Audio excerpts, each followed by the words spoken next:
welcome back everybody. I'm Brad. I'm Steve. So today we're going to have the Galaxy IPA tasting. So this is the Chinook IPA grain bill. So the very first one we did together was like 3 years ago. That came from Northern Brewer when they had the 3 for $19.99 or whatever. Yep. Then, which was a good one, by the way. Yes. I remember that was a good one. And that one used Roar 2-row. Okay. Then Bell's doesn't sell Roar 2-row, so it's always just been 2-row. And then the new homebrew shop in my town opened up, and they only sell Roar 2-row. Win-win. So for the Chinook wet hop that we're going to do another tasting on, this is going back to like the OG version of it. So this is the Galaxy IPA and the Chinook 2-row. You've seen the brew days for them. You've seen the first tasting of the Chinook. Steve's tasted the Chinook and says he likes this one better. We've drank on this once, twice. But this is the same grain bill. The only thing I did was switch up the Chinook hops for Galaxy hops. Okay. This ended up at 5.54%, and I believe Beersmith wanted 6.2%. So it's about 0.7 points under, and I don't know why. No. Yeah. I don't remember. I have 5.54, but what I did after I made the Chinook, after I put that into a keg, I left the yeast in there, and this was the Omega yeast, because my uptown, they sell Omega, so it's like Omega 04 or something like that. Okay. So slightly different than what we're used to using. Yep. But what I did was I drained that into the keg, the Chinook one. I left the yeast cake in there, and as you saw in the brew day, I just put the beer right on it. And it like 3 hours, it was bubbling like crazy. Nice. Not just, the little bubbles where, everything's settling down. It was like... It wasn't like a smack pack or anything, was it? The original, yes. It came in a smack pack for the Chinook. Okay. So, it's been a minute since I've seen one of those. Yeah. So. Yeah. That was the first time I ever used one. Oh, really? Right. That's Maybe. No, it wasn't a smack pack. It was just in a package, and you just left it out.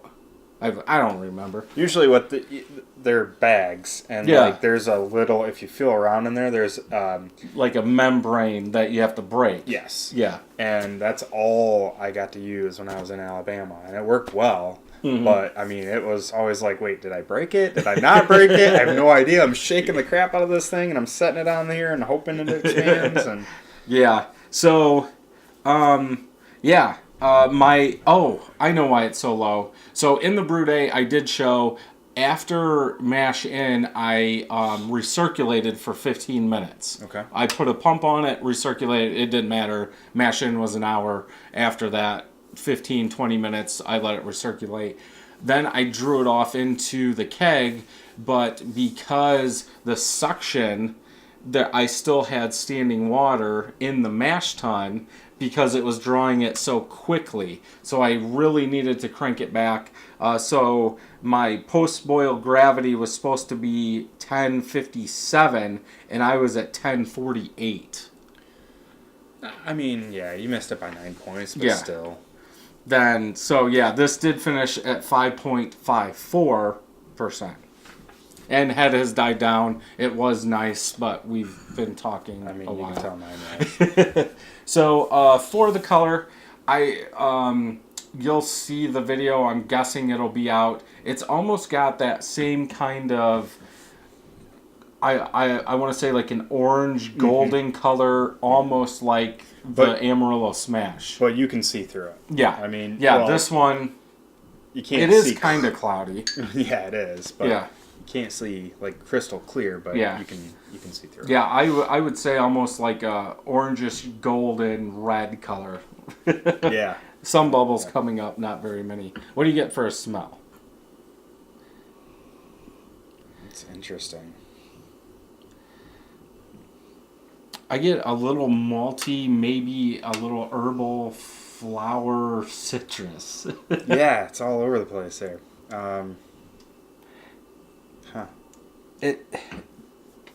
It almost, and I don't know why, it almost smells clean. Almost like a lager. Yeah.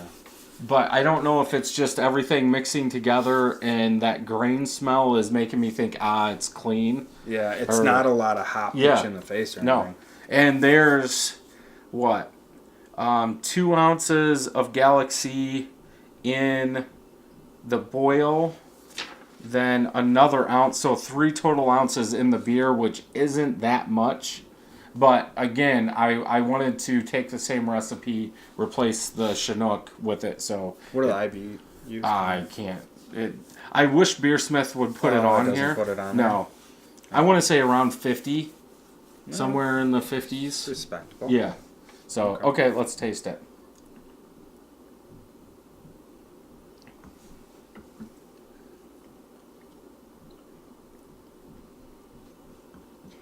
I definitely get the a little more grainy, Sweeter malts. Yeah, I don't get a ton of hop. There is a little bitter, but then it kind of dissipates really quick.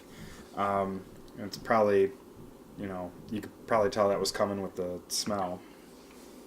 Yeah, it's almost like Steve said, that grainy, biscuity, sweet malt is up front.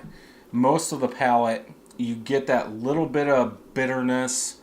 Maybe some citrus, like an orange bitterness. And that's kind of it goes. Aftertaste for me is more piney bitterness. Yeah. Nice and smooth. I think this is more along the lines of like a West Coast IPA. More malty, more piney, a little bit more bitterness, and not that citrus, fruity, non-bitterness kind of IPA. Yeah, it's you can tell it's a lighter IPA too. Mm-hmm. Like it feels heavy, but on the alcohol side, I can kind of tell there's not a kick of it's almost like goes back to water. Like it's yes, heavy malt, water. I was going to say that, but I didn't know if you'd feel disrespected with that. But yeah, no, I agree. That's kind of what I'm getting to. I think it's good, especially for somebody that doesn't like those big fruity citrus IPAs, that wants more of a traditional IPA. If anything, I would say it does need more hops. It's not as balanced. Like that sweet toasted malt is bigger than the bitterness. Yeah.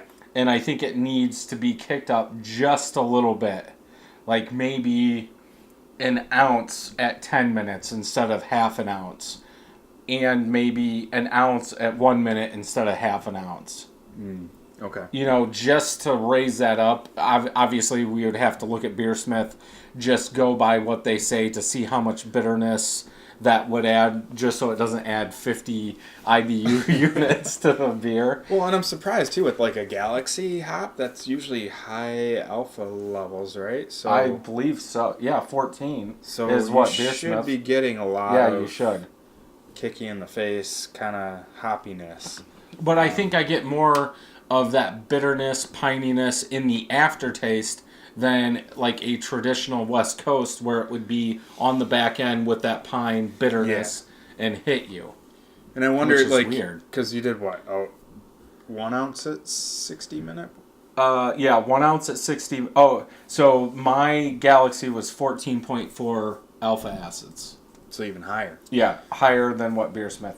Ounce at 60 minutes, half an ounce at 10, half an ounce at 5 or 1. Yeah, which surprised me because the later in the boil you go, the more flavor, smells, stuff you're going to get. The earlier in the boil you go, the more kicky in the face, kind of bitterness you're going to get. So I'm surprised that it didn't come out even a little more bitter than what it's actually saying. Right. But still good. Yeah, it's still, as of right now, because I don't think I've had it in about 2 weeks, it's still better than the Chinook wet hop that I made.